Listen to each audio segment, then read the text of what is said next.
हे दोस्तों, सच सच बताना, आप में से कितने लोग इस साइकिल में फंसे हो जहां आप बहुत सारा टाइम आलस टाइम पास करके बिताते हो, बट फिर कोई एक बुक की बात, वीडियो या कुछ तो ऐसा सुन लेते हो जिसके बाद आपके अंदर मोटिवेशन आ जाता है कि यार आप भी मेहनत करोगे। और कई बार आप मेहनत करते भी हो बट कुछ टाइम बाद ही, कुछ लोगों के लिए कुछ टाइम होगा, कुछ दिन बाद, कुछ घंटों बाद, और कुछ लोगों के लिए तो होगा बस कुछ मिनट बाद ही ऐसा होता है जहां मोटिवेशन खत्म और आलस अगेन चालू, टाइम पास वापस से चालू, फिर अगेन कुछ रीजन की वजह से मोटिवेशन आया और फिर गायब। कमेंट करके जरूर बताना अगर आपके साथ भी ऐसा कुछ हो रहा है। ये काफी कॉमन प्रॉब्लम है जिसका एक बहुत ही इंटरेस्टिंग सोल्यूशन आज मैं आपको देने वाला हूं इस 2 पार्ट के वीडियो में। अब अगर आप पूछोगे कि ये 2 पार्ट का क्यों है वीडियो, तो इस क्वेश्चन का आंसर मैं आपसे एक क्वेश्चन पूछ के करना चाहूंगा। एग्जाम्पल, अगर समझो आपके घर में बास आ रही है कचरे की, तो आप क्या करोगे? आपके पास 2 सोल्यूशन है। पहला सोल्यूशन जिसे डॉक्टर्स की भाषा में सिम्टोमेटिक ट्रीटमेंट बोलते हैं, मतलब बास आ रही है तो बास भगाने के लिए चीजें करो, खिड़की खोल दो या फिर एयर फ्रेशनर डाल दो। ना ये चीज से थोड़े टाइम के लिए शायद आराम लगेगा, बट वापस से बास आने लगेगी और प्रॉब्लम होती ही रहेगी ना। इसके अपोजिट एक और तरीका होता है जिसे क्यूरेटिव ट्रीटमेंट भी बोलते हैं, जहां प्रॉब्लम को जड़ से खत्म करने की कोशिश करते हो। जैसे घर से कचरे से बास आ रही है तो कचरे को उठा के बाहर फेंक देना। अब आप बताओ इन दोनों में से बेटर सोल्यूशन क्या है? टू बी ऑनेस्ट, दोनों यूज करोगे तो अच्छा है, मतलब कचरा भी बाहर फेंक दो और फिर एयर फ्रेशनर मार दो, खिड़की खोल दो, जल्दी आपको वो रिजल्ट मिल जाएगा जो आपको चाहिए, राइट? सो इसी एग्जांपल की तरह आज का ये वीडियो 2 पार्ट में बना है, जहां पहले पार्ट में हम इस प्रॉब्लम की जड़ को समझेंगे कि ये प्रॉब्लम आ कहां से रही है। 3 स्पेसिफिक रीजन है जो मैं आपको बताऊंगा, जो आप समझ लोगे तो आप उसका क्योर निकाल सकते हो, उसे जड़ से खत्म कर सकते हो प्रॉब्लम को। उसके साथ साथ मैं आपको 5 प्रैक्टिकल चीजें भी बताऊंगा। पहले पार्ट में मैं आपको वाई क्लियर करूंगा, प्रॉब्लम का कोर समझाऊंगा जिसकी वजह से प्रॉब्लम होती है, ताकि आप उस प्रॉब्लम को जड़ से खत्म कर सको।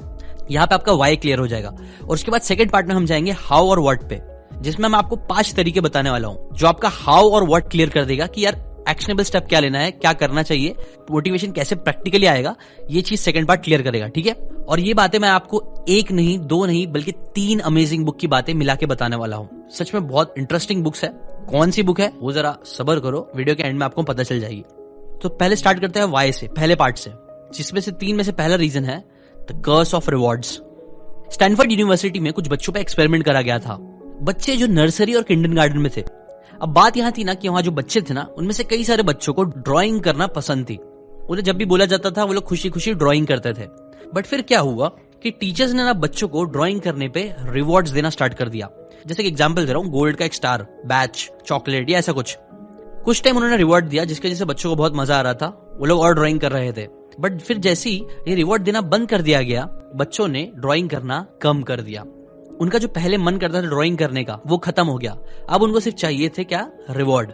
और यही एक्सपेरिमेंट कहीं ना कहीं दिखाता है 2 चीजों को, जिसे इंट्रिंसिक वर्सेस एक्सट्रिंसिक रेनफोर्समेंट भी बोलते हैं।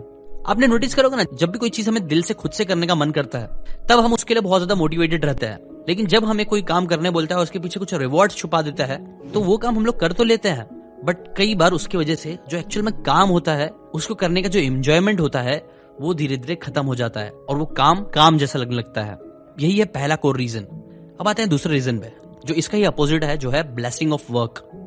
मैं आपसे एक क्वेश्चन पूछता हूँ, दिल से सच सच जवाब देना। क्या होगा अगर मैं आपको एक बहुत अच्छा सा बिस्तर दे दूं, उस पर बोलूं कि आपको दिन भर उस बिस्तर पे पड़ा रहना है, कोई काम नहीं करना है, और आप चाहोगे तो भी आपको कोई काम करने नहीं मिलेगा? बताओ क्या आपको ये चीज पसंद आएगी? हाँ, शायद अब कुछ लोग बोलेंगे कि यार ये तो ड्रीम लाइफ जैसा हो गया, आराम से बैठा रहूंगा, खाते पीते रहूंगा। हाँ, आप सही भी हो, कुछ टाइम शायद आपको अच्छा भी लगे, 1 दिन 2 दिन। बट क्या होगा अगर आपको महीने भर काम करने ना मिले, साल भर आप कोई काम ही ना करो? ट्रस्ट मी, ये चीज आपके लिए एक जेल जैसी होगी, आपको जिंदगी जीने का मजा ही नहीं आएगा। और अगर आपको मेरी बात सच नहीं लग रही है, तो जाके किसी ओल्ड एज वाले इंसान से जाके बात कर लो, एक ऐसा इंसान जो अब केपेबल ही नहीं है काम करने के। वो आपको बताएगा कि कैसे उसको कितना खराब फील होता होगा डेली। एंड्रयू हबरमैन, जो कि एक अमेरिकन न्यूरो साइंटिस्ट है, उनका मैंने एक वीडियो देखा था जिसमें अगेन वो सेम बात बताते हैं कि कैसे आजकल हम लोग ना रिवॉर्ड्स के पीछे बहुत ज्यादा भागते हैं, जबकि जो काम हम कर रहे हैं हम उसको एंजॉय नहीं करते, जो हम एक्चुअल चाहे तो कर सकते हैं।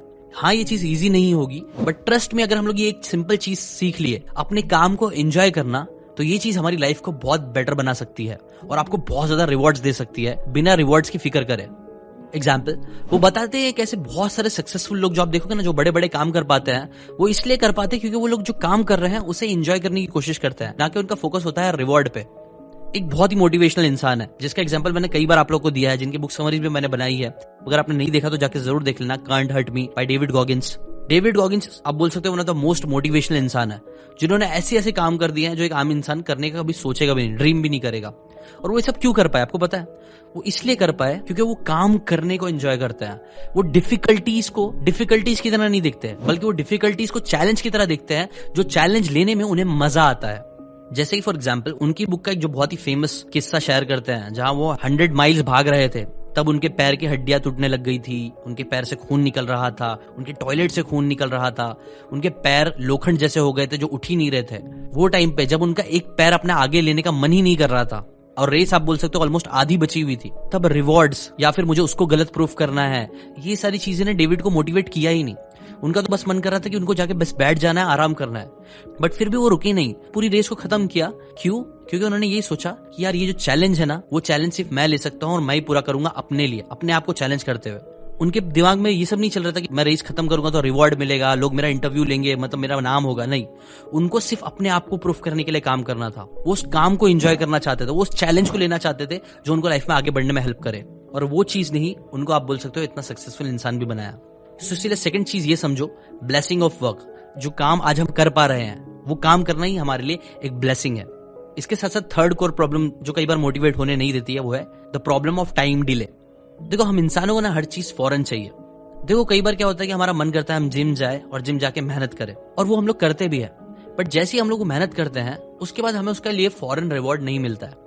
जैसे फॉर एग्जांपल, आप एक दिन जिम जाओगे, बहुत अच्छे से मेहनत से जिम करोगे, डाइट करोगे, लेकिन जब आप दूसरे दिन अपने आप को आईने में देखोगे तो आपको लगेगा आपके अंदर 0% चेंजेस है, आप बिल्कुल वैसे के वैसे ही हो। जबकि हमारा जो मंकी माइंड है, उसको क्या चाहिए कि अगर हमने कुछ एक्शन लिया तो फौरन उसके बदले हमें कोई रिवॉर्ड मिल जाए।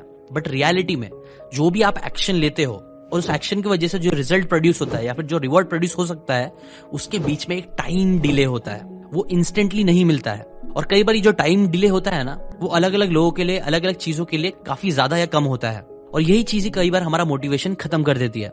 हमें लगता है यार इतनी मेहनत से जिम तो जा रहा हूँ बट बॉडी बनी नहीं रही है, इतनी मेहनत से ये स्किल तो सीख रहा हूँ बट पैसे कमा ही नहीं पा रहा हूँ, इतनी मेहनत से बिजनेस तो खड़ा कर दिया है बट ग्राहक मिल रहे ही नहीं है। हम ये नहीं समझते हैं कि जो भी एक्शन हम आज ले रहे हैं, उसका रिवॉर्ड हमें आज नहीं मिलने वाला है, कल भी नहीं मिलने वाला है। उसका रिवॉर्ड हमें शायद 1 महीने बाद मिलेगा, शायद 6 महीने बाद मिलेगा, या फिर शायद 1 साल बाद मिलेगा, बट ट्रस्ट मी, मिलेगा जरूर। और इसका एग्जैक्ट अपोजिट भी ट्रू है। जब भी हम लोग कोई एक आइसक्रीम खाते हैं, जब भी हम लोग कोई जंक फूड खाते हैं या खराब चीज खाते हैं, फौरन खाने से हमें कोई भी इफेक्ट नहीं दिखता है। हमें लगता है यार हम तो वैसे ही है, लेकिन ट्रस्ट मी, वो जो हम लोग एक एक करके चीजें खाते रहते हैं, उसकी भी प्रॉब्लम, उसका भी जो पनिशमेंट है, वो आज नहीं मिलेगी, कल नहीं मिलेगी, लेकिन 1 हफ्ते बाद, 1 महीने बाद हमें जरूर मिलेगी। इसलिए थर्ड मेन कोर प्रॉब्लम को समझना जरूरी जो है टाइम डिले का प्रॉब्लम। ये 3 रीजंस की वजह से आप बोल सकते हो हम लोग के अंदर मोटिवेशन नहीं आता है। तो ये था फर्स्ट पार्ट वीडियो का। कोर प्रॉब्लम्स भी समझ में आ गई होगी। अब आते हैं सोल्यूशंस पे, हाउ और व्हाट पे आते हैं। अभी मैं आपको 5 चीजें बताने वाला हूं जो आप कर सकते हो अपने आप को मोटिवेटेड रखने के लिए, जिसमें से पहला है टेल योरसेल्फ अ ट्रू लाई। अपने आप से एक सच्चा झूठ बोलना।